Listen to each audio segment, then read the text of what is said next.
Millionaire sees ex-wife at an airport with twin boys who look just like him. Nathan Hale stood frozen at LAX's coffee stand, his entire world tilting on its axis. 5 years since Evelyn walked out of his life, and there she was, more beautiful than memory allowed, laughing at something one of the two boys beside her had said. Twin boys. 4, maybe 5 years old, with messy brown hair and eyes so blue they could only be his.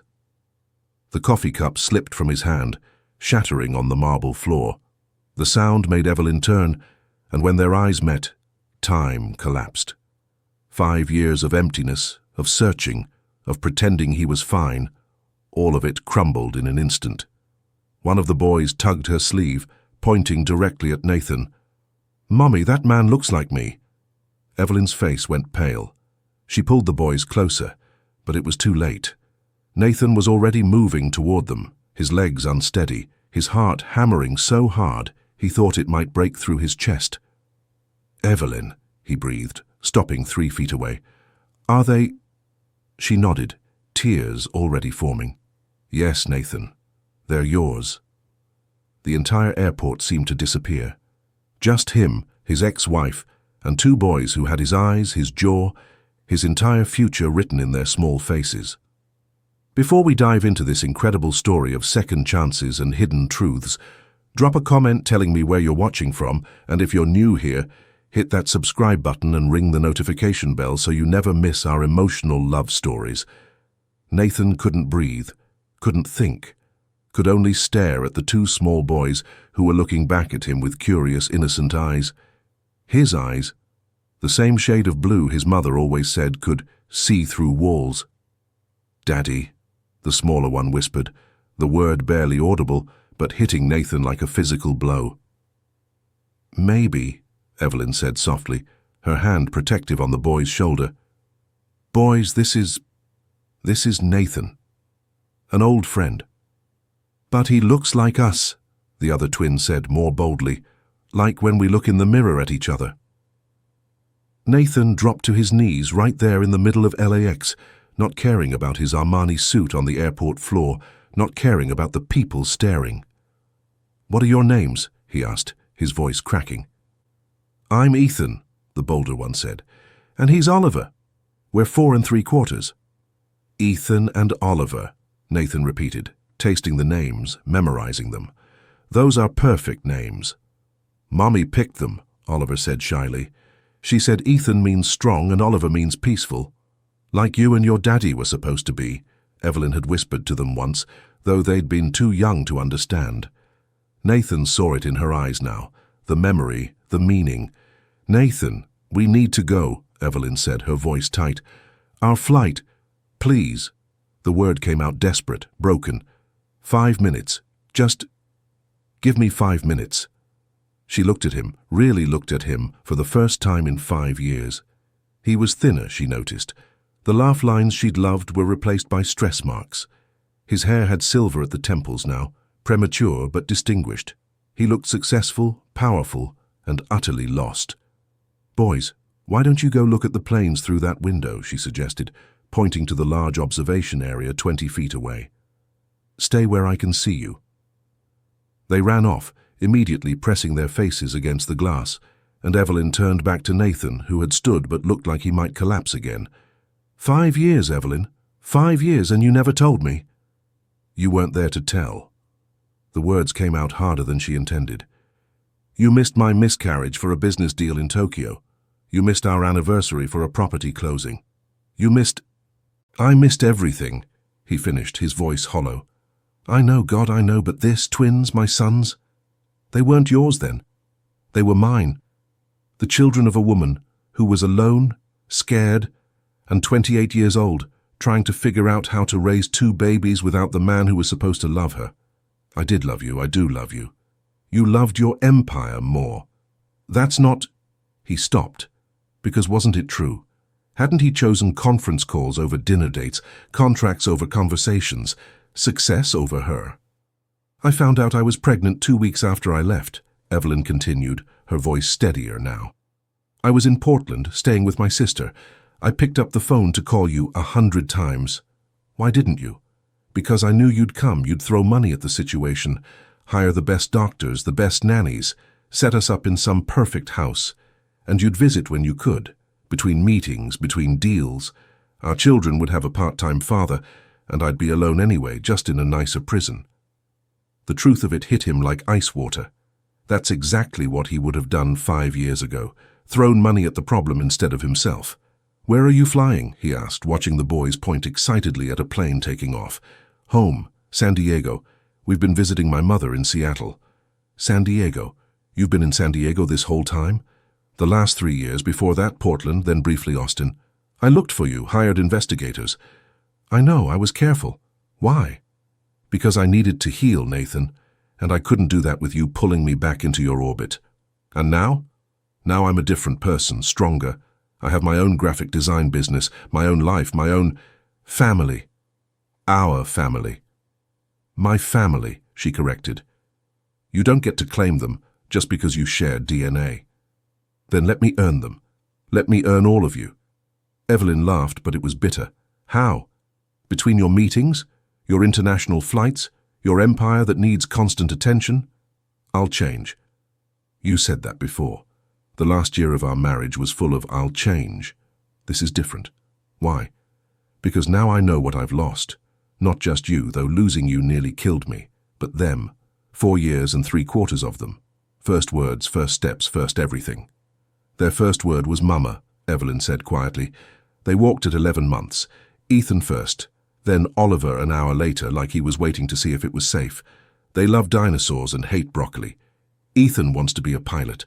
Oliver wants to be a doctor. They've never had a father. They have one now. Nathan, I'm not asking you to marry me again. I'm not asking you to forgive me. I'm asking for the chance to know my sons, to be in their lives, to prove that I'm not the same man who let you walk away." "Mommy!" Ethan called out. "The plane is so big. Can we go on it?"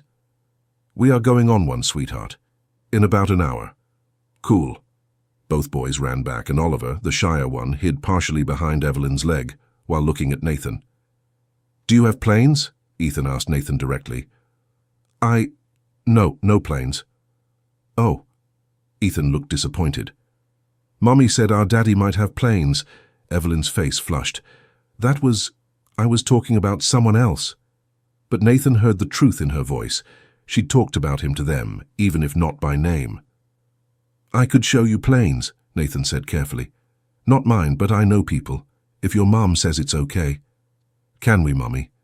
Oliver's quiet voice came from behind her leg. "We have to catch our flight, baby." "What time?" Nathan asked. 3:30. He checked his Rolex. "It's only 1, that's 2.5 hours. There's an aviation museum here in the airport. 20 minutes there, 20 back. That leaves almost 2 hours to let them see real planes up close. Historic ones." "Please, Mommy," both boys said in unison, a trick they'd clearly perfected. Evelyn looked at Nathan, saw the desperate hope in his eyes, then looked at her sons, their sons, and made a decision that would change everything. 1 hour. That's all. The boys cheered, and Nathan's face transformed with a joy she hadn't seen in 6 years, not since their wedding day. The aviation museum was a wonderland for the boys. Nathan watched them run from plane to plane, their excitement infectious. He found himself explaining how engines worked to Ethan, who absorbed every word, and lifting Oliver up to see into a cockpit when he was too shy to ask. "You're good with them," Evelyn said, surprised. "They're easy to be good with. They're perfect." "They're not perfect. You should see them at bedtime, or when they're fighting over toys." "Tell me," Nathan said urgently. "Tell me everything. What time do they go to bed? What's their favorite food? Are they allergic to anything? Do they—" "Nathan, slow down." "I can't. I've already missed so much." She saw the pain in his eyes, real and raw, and for the first time in 5 years, she felt sympathy for him. Bedtime is 8, but they negotiate for 8:30. Ethan loves pizza, Oliver prefers pasta. No allergies, thank God. They both love books. I read to them every night. Ethan is fearless, Oliver is cautious. They protect each other. Like brothers should. Like twins do. They have their own language sometimes. Not words, just understanding. Were you alone? During the birth? My sister was there, and my mother. I should have been there. Yes, you should have. They watched the boys climb on a decommissioned fighter jet, their laughter echoing through the museum. I was in Tokyo when you left, Nathan said suddenly. The irony wasn't lost on me. Another Tokyo trip. I came home to an empty house and a letter. I called you 347 times. I know the exact number because I still have the phone, frozen on your contact. Nathan, I kept everything exactly as you left it for a year. Your coffee cup in the sink, your bookmark in that romance novel on the nightstand. Your pillow still smells like your shampoo, or I imagined it did. Why are you telling me this? Because I need you to know that losing you broke me. But knowing I've had sons for 4 years, that they existed and I didn't know, that might actually kill me. You're being dramatic. I'm being honest. For maybe the first time in our entire relationship, I'm being completely honest. "Daddy!" Oliver called out, then immediately covered his mouth, looking scared. Nathan's entire body went rigid. Evelyn held her breath. "I'm sorry," Oliver whispered. "I meant—" "It's okay," Nathan said. "That's complicated, sweetheart," she said gently. "Nathan, Daddy, lives in Los Angeles. We live in San Diego." "That's not very far," Ethan said. "We drove there once to see the zoo. It took 2 hours." 2 hours and 17 minutes, Oliver corrected. I counted. "You counted for 2 hours?" Nathan asked, amazed. "He counts everything," Ethan explained. "Minutes, cars, birds. He's weird." "I'm not weird." "Boys," Evelyn warned. "He's not weird," Nathan said firmly. "He's precise. That's a gift. I count things too." "Really?" Oliver's eyes lit up. "Really? Want to know how many days it's been since I last saw your mommy?" "How many?" 1,826 days. "That's a lot," Oliver whispered. "Too many," Nathan agreed. His phone rang, the distinctive ringtone he used for his CFO. He looked at it, then at his son's, then powered it off completely. "Did you just turn off your phone?"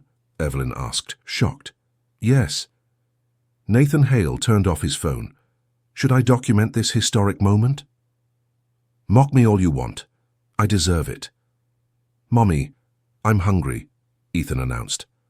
"Me too," Oliver added. "There's a restaurant here in the museum," Nathan suggested. "We could have lunch. Our flight could be changed. They have later flights to San Diego, every hour, actually." "You checked?" "I might have looked while the boys were playing." "Nathan, one lunch, Evelyn. Let me have one lunch with my sons, please." She looked at the boys' hopeful faces, then at Nathan's desperate one, and felt her carefully constructed walls crack. One lunch. The museum restaurant was casual, kid-friendly. The boys ordered mac and cheese, and Nathan watched in fascination as they negotiated who got the last breadstick. They split it perfectly down the middle. "Do you have a house?" Ethan asked Nathan between bites. "I do. In Los Angeles." "Big. Too big." "Bigger than ours?" "Probably. But yours has something mine doesn't." "What?" "You two in it." "You could visit," Oliver suggested quietly. "Oliver," Evelyn warned. "Or we could visit him," Ethan added.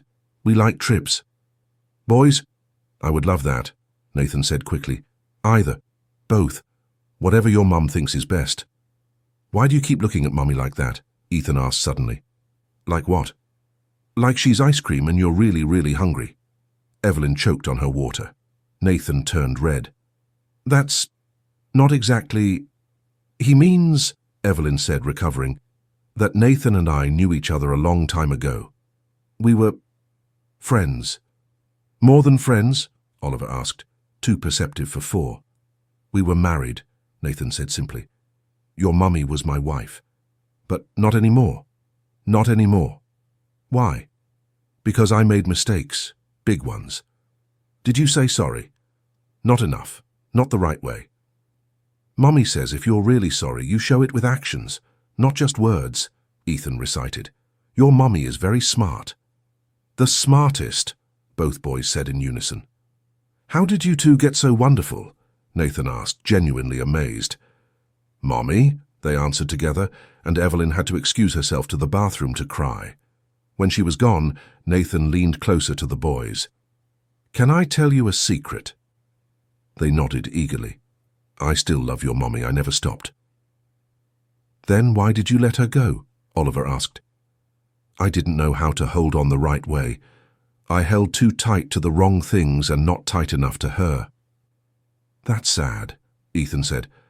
"The saddest." "But you could try again," Oliver suggested.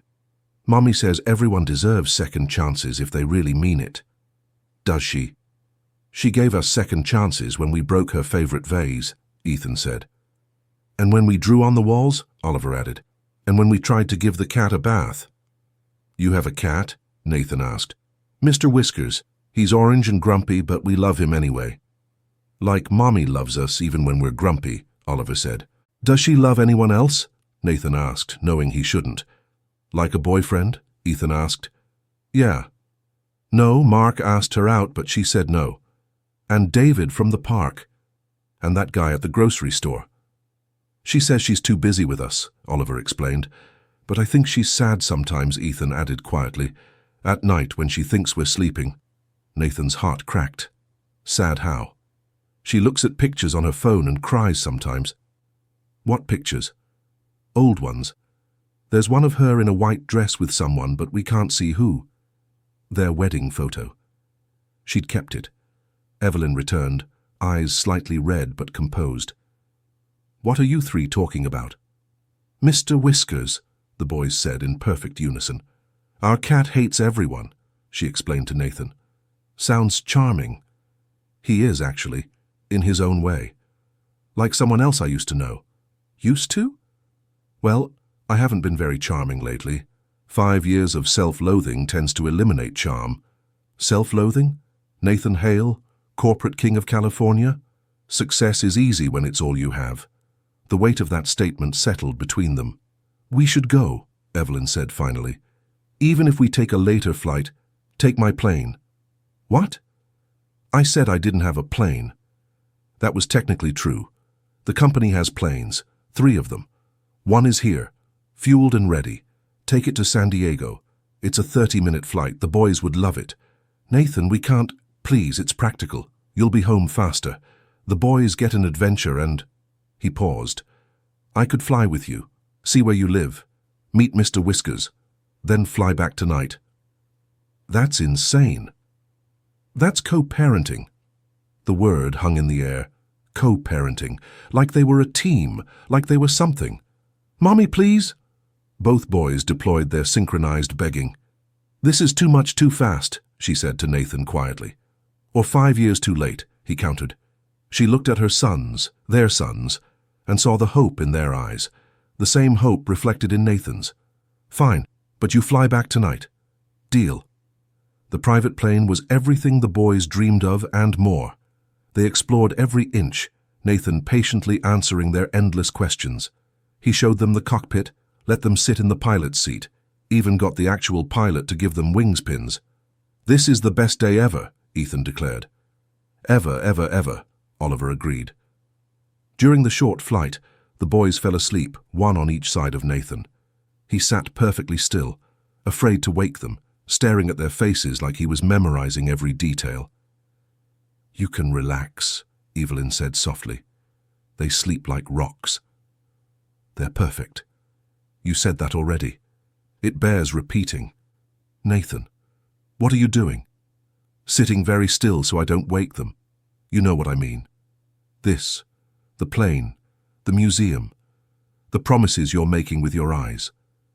I'm trying to be their father. You can't just—" "I know. I know I can't just appear and be dad. But I can try. I can learn. I can show up. For how long? Until the next big deal, the next international crisis in one of your properties?" "Forever." "Nathan, I'm selling the company." The words landed like a bomb. "What?" "I've been in talks for 2 months. Goldman wants to buy the whole portfolio. 23 billion. Billion with a B? Yes. You can't sell your company because you found out you have kids. I'm not. I'm selling it because I finally understand what you tried to tell me 6 years ago.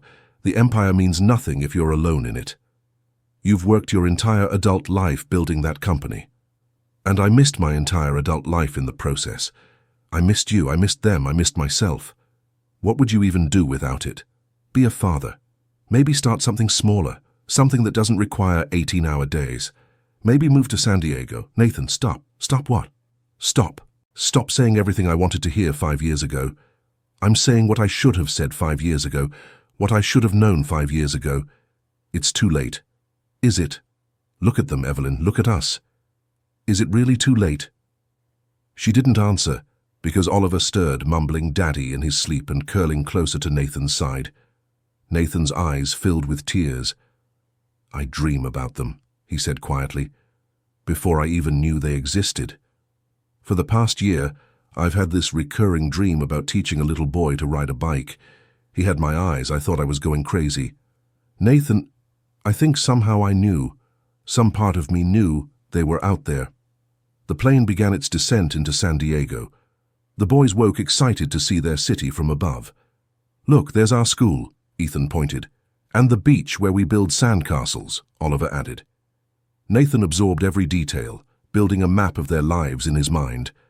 The house was modest but warm, in a family neighborhood in North Park, toys in the yard, chalk drawings on the sidewalk, a tire swing in the big oak tree. It's perfect, Nathan said. It's small. It's a home. My place is just a house.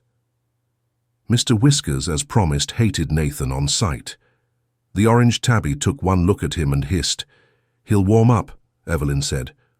When? Never. But he'll tolerate you eventually. Like you. I don't hate you, Nathan. But you don't love me anymore.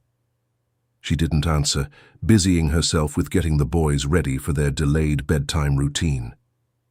Nathan watched, mesmerized, as she gave them baths, so many bubbles, helped them into dinosaur pajamas, and supervised teeth brushing with a timer.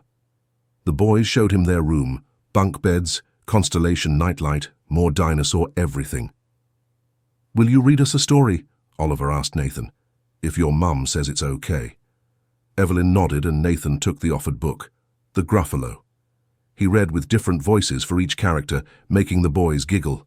By the end, both were struggling to keep their eyes open.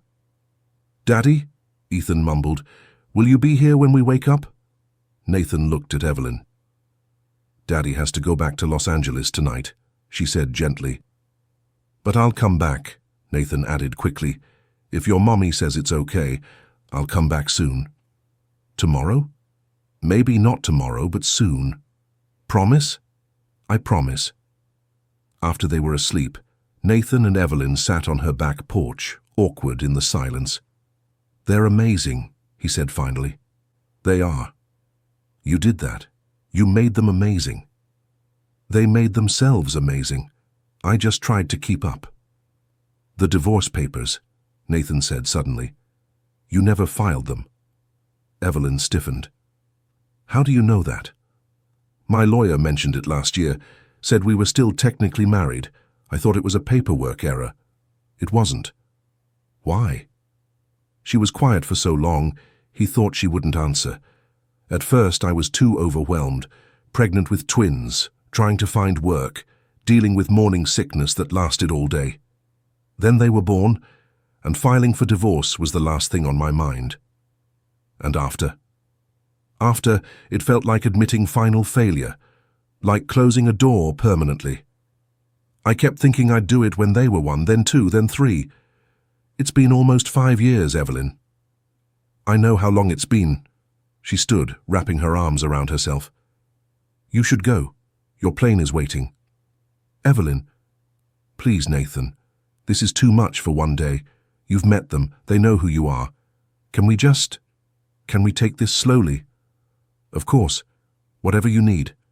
He stood to leave, then turned back. Can I see them again this weekend? Nathan. I'll drive down, stay in a hotel. Just a few hours. Park, beach, whatever they like. She saw the desperation in his eyes and nodded. Saturday, noon, Balboa Park. Thank you. He started to leave, then came back and kissed her forehead. A gesture so familiar, so automatic, that they both froze. "I'm sorry," he said. "Old habit." "One of your better ones," she admitted quietly. As Nathan flew back to Los Angeles, his mind raced. His sons. He had sons. Two perfect, brilliant, wonderful boys who called him Daddy and had his eyes and their mother's smile. He called his CFO from the plane. "Tom, accelerate the Goldman deal." "Nathan, it's midnight." "I don't care. I want it done fast as possible." "What's the rush?" "I just found out I have 2 sons, 4 years old. I've already missed too much." Silence. Then, "Congratulations?" "Thanks. And Tom, I'm moving to San Diego once the deal closes." "You're what?" "You heard me. Start looking for office space there. Something small and family-friendly." "Nathan, you can't restructure your entire life because—" "Yes, I can. I should have done it 5 years ago."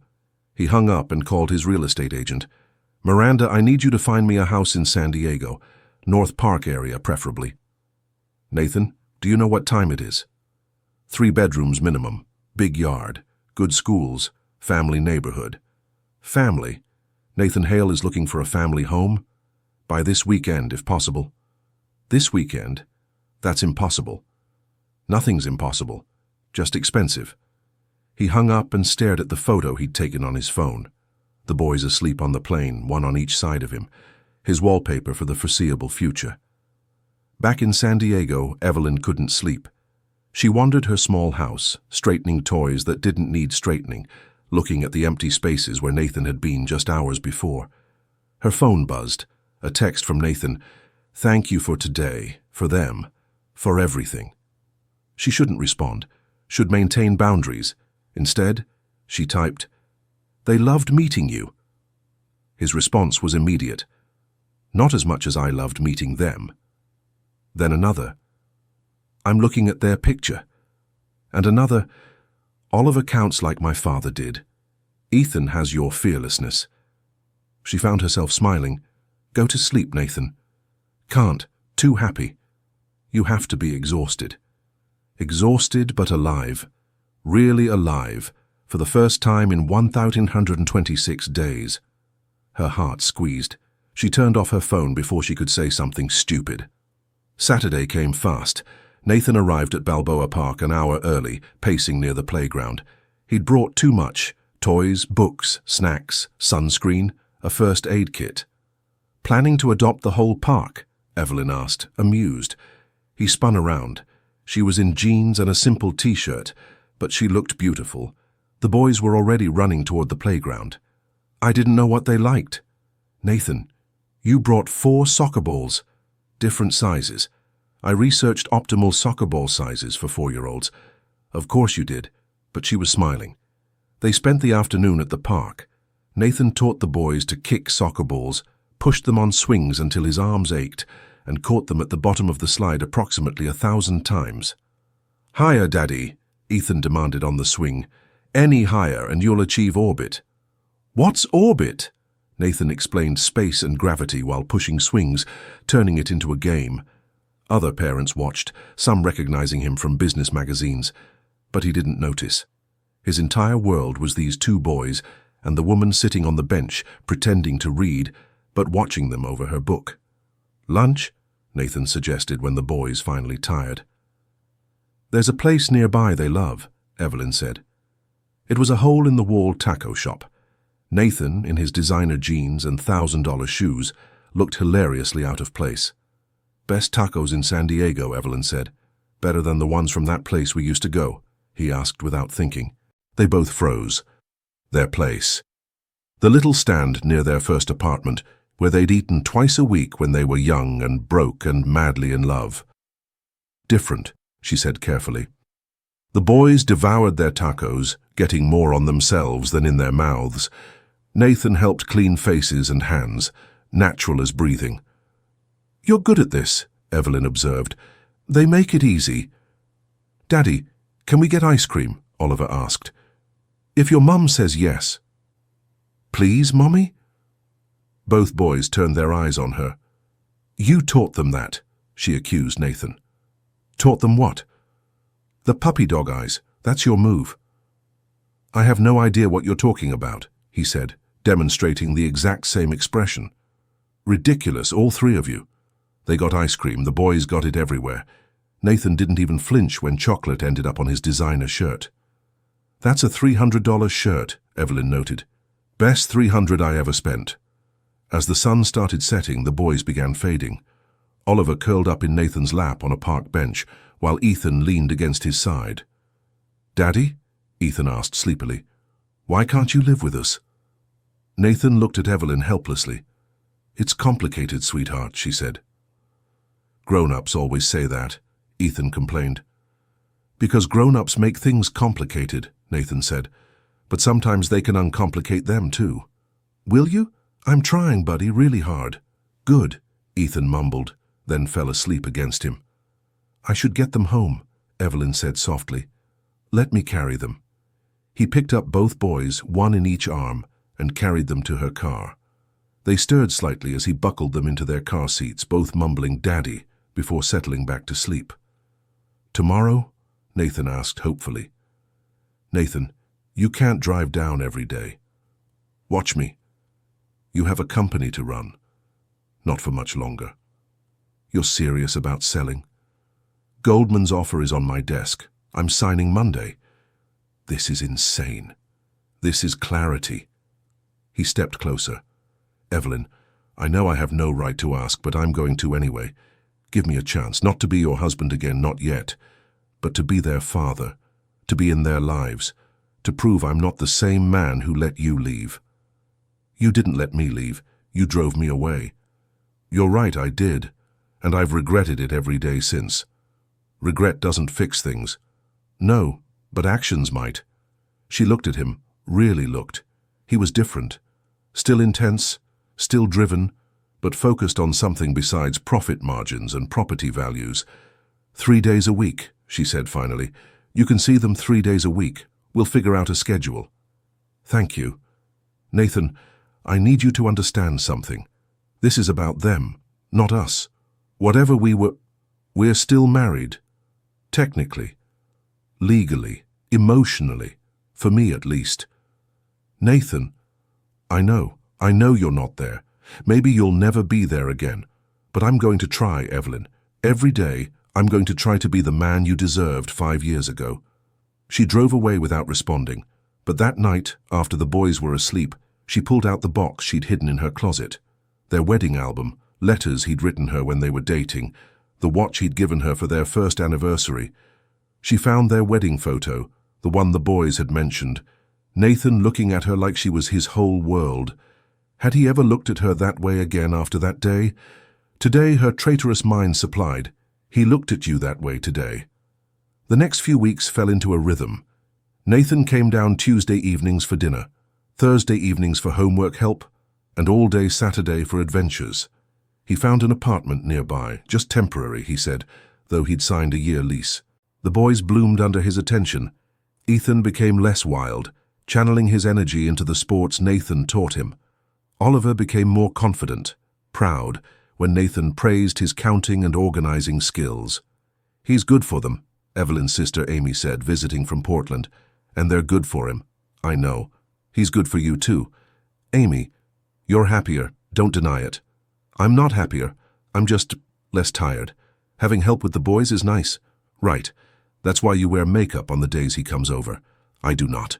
You're wearing it now and he'll be here in an hour." Evelyn touched her face self-consciously. She was wearing makeup, and the dress he'd always liked. When had that happened? "It doesn't mean anything," she said. "Eve, he sold his company to Goldman Sachs for $23 billion. Not exactly a sacrifice. He moved to San Diego. He got an apartment. He bought a house in your neighborhood 4 blocks away." Evelyn spun around. "He what? You didn't know? He closed yesterday. The Craftsman on Maple Street."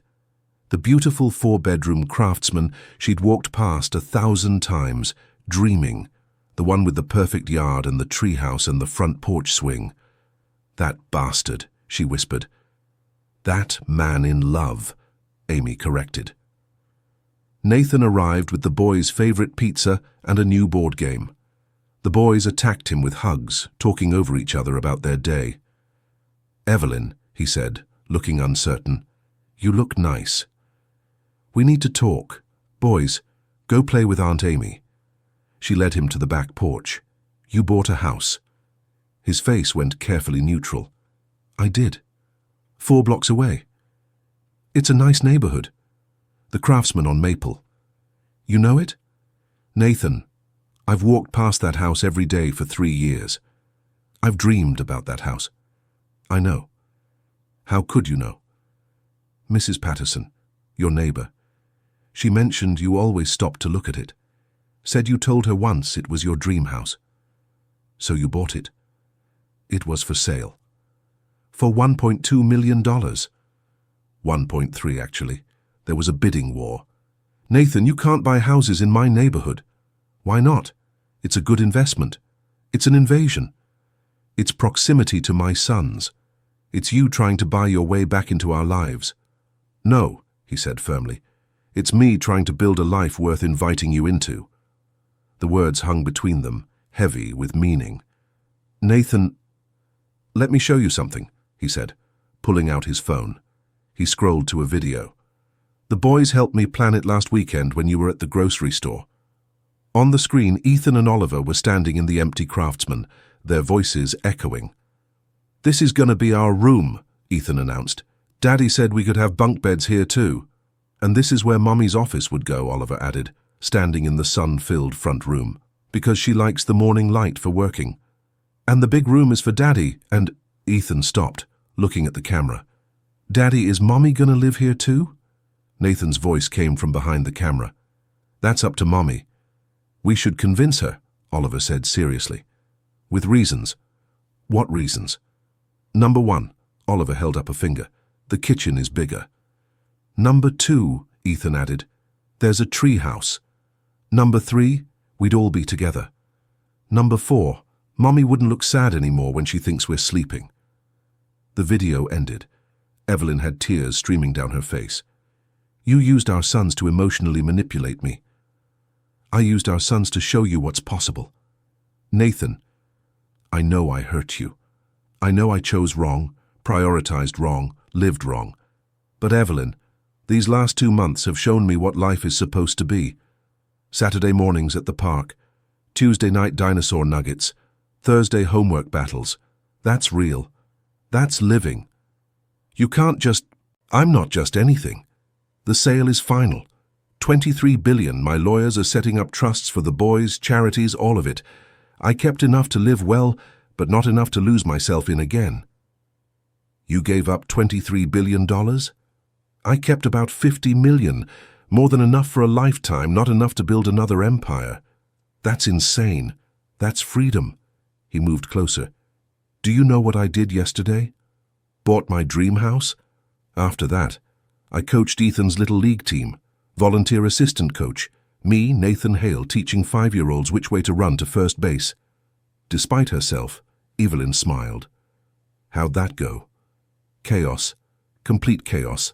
I loved every second." "Nathan, I'm not asking you to love me again. I'm not asking you to move in tomorrow. I'm asking you to consider the possibility that people can change, that I have changed. Have you? You tell me.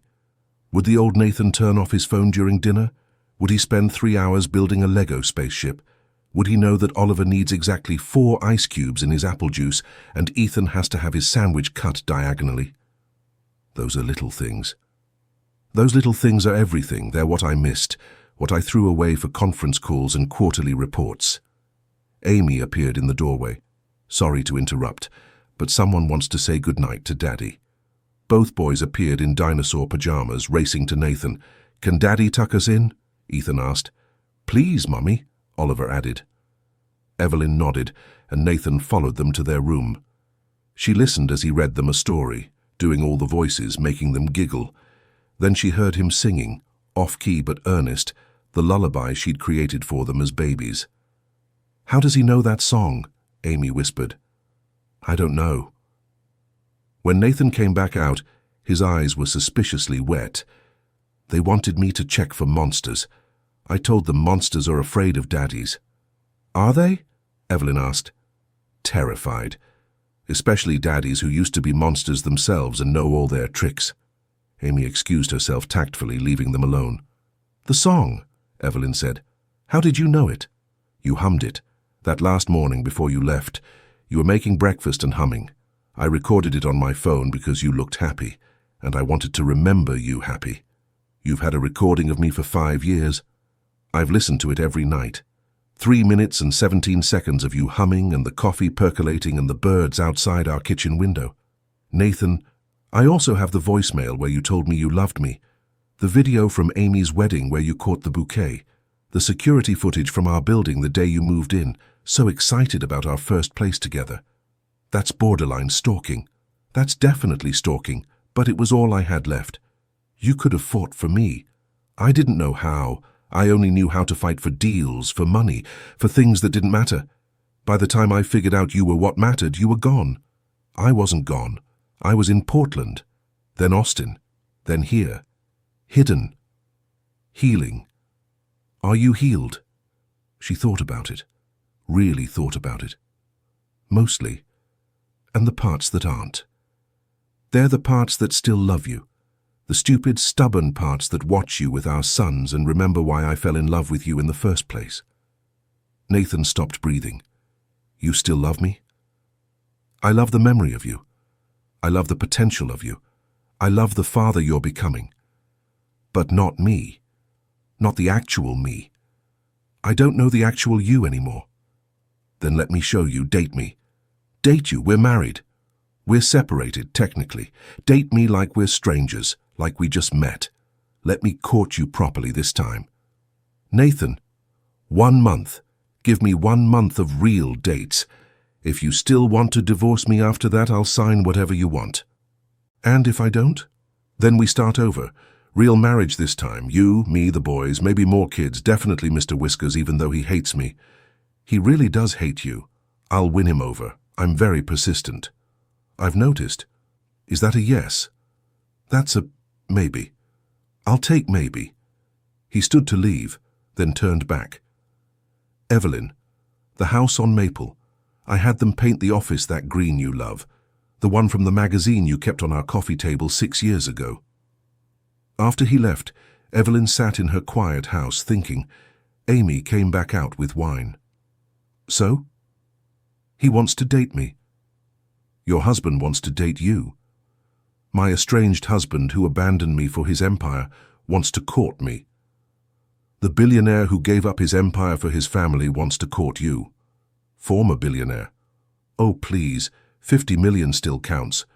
He bought my dream house and painted your office your favorite color. He coaches Little League and knows how they like their sandwiches. He recorded me humming 5 years ago." "Okay, that's a little creepy but also romantic."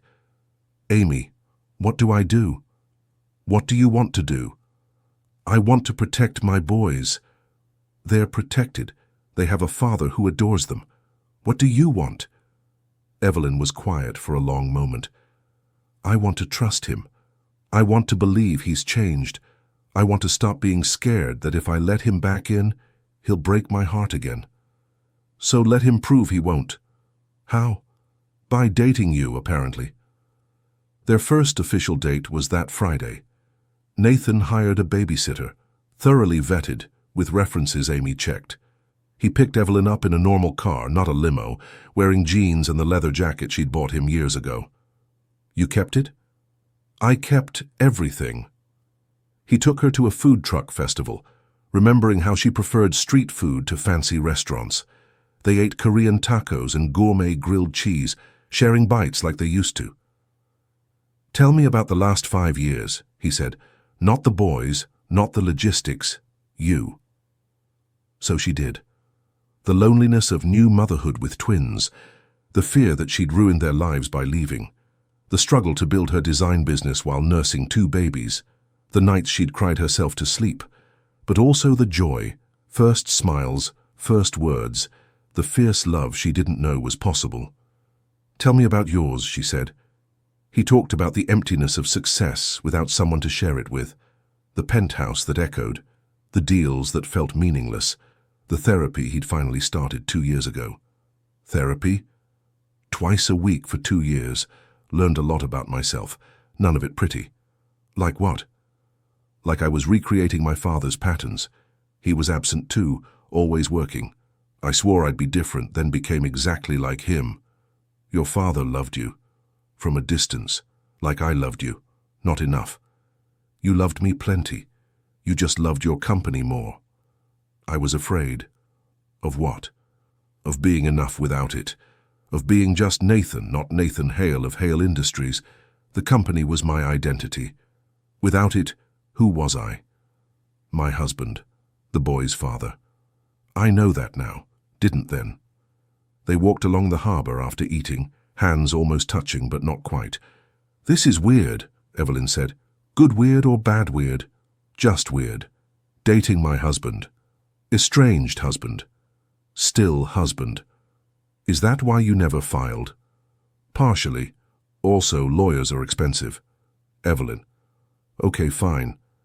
I never filed because some stupid part of me hoped you'd wake up, realize what you'd lost, come find me. I tried, half-heartedly. If you'd really wanted to find me, you would have. You found out about a house I liked from a casual conversation with my neighbor. You could have found me. You're right. I was afraid of what I'd find. You happy without me. You with someone else. You with our children I didn't know existed. Instead, you found me struggling but surviving. Thriving. You were thriving without me. I was existing without you. There's a difference. They'd stopped walking, facing each other under a street lamp. And now? Nathan asked. Now I'm confused. The Nathan I married wouldn't have spent a Saturday at a food truck festival. He would have been on his phone, checking emails, making deals. I haven't checked my phone once. I noticed. I turned it off, actually. Nathan Hale voluntarily turned off his phone. I told you I'm different. Prove it. He kissed her then, soft and careful, asking permission rather than taking. She kissed him back, muscle memory taking over, her body remembering his even if her heart was still protected. That's not fair, she said when they pulled apart. What? Using chemistry against me. All's fair in love and dating your estranged wife. Their second date, he took her to a pottery class. They were terrible at it, clay everywhere, their pots lopsided and unusable. This is harder than it looks, Nathan said, focused intensely on his disaster of a bowl. You can't negotiate with clay. I'm learning that. You have clay on your nose. You have it in your hair. They looked at each other and burst out laughing. The instructor, a patient woman named Joan, shook her head at them. Newlyweds? She asked. Newly dating, Evelyn said. Technically married for 7 years, Nathan added. Joan looked confused and walked away. We're going to need therapy after the therapy of art class, Evelyn laughed. Worth it to see you laugh like that again. Their third date was a cooking class. Nathan was surprisingly good at it. Since when can you cook? Since I spent 5 years alone eating takeout and decided to learn. You actually learned a life skill? Several. Cooking, laundry, basic home repair. Turns out YouTube can teach you anything. Who are you and what did you do with Nathan Hale? He grew up, finally. They made pasta from scratch, Nathan's strong hands kneading the dough perfectly. Evelyn tried not to notice how attractive he was when he was concentrating on something other than world domination. Stop looking at me like that, he said without looking up. Like what? Like you want to take me home. That's presumptuous. That's accurate. Shut up and make pasta. Their fourth date was the hardest. Nathan took her to the beach where they'd gotten married. A small ceremony 8 years ago, just family and close friends, barefoot in the sand. Why here? Evelyn asked. Because this is where I made promises I didn't keep. I wanted to remember them, and make them again, properly this time. Nathan, Nathan Hale, promised to put you first. Before any deal, any opportunity, any empire. I promised to be present, not just physically, but emotionally. I promised to choose us every day, especially when it's hard. Stop. I promised to be the father our boys deserve, and the husband you thought you were getting 8 years ago. Nathan, stop. I promise. She kissed him to shut him up, pouring years of hurt and hope into it. When they pulled apart, both were crying. I'm not ready, she said. I know. I might never be ready. I'll wait. That's not fair to you. Nothing about this has been fair to you. Let me be the one who waits for once. 6 months later, Evelyn stood in the Craftsman on Maple Street. The boys' room was perfect, bunk beds as promised, dinosaur everything. Her office was the exact green she'd dreamed of. The master bedroom had a view of the giant oak tree. It's perfect, she admitted to Nathan, who was trying not to look hopeful. Is that a yes? That's a... we'll see. We've been dating for 6 months. And we were married for 2 years before that. And separated for 5. Nathan, I know I'm being patient. No, you're being persistent. Same thing. Daddy! Both boys ran in. Can we get a dog? Ask your mother. Can we, Mommy? Evelyn looked at her boys, then at Nathan, then at the house that was everything she'd dreamed of. Yes, she said. Really? All 3 of them said in unison. Really?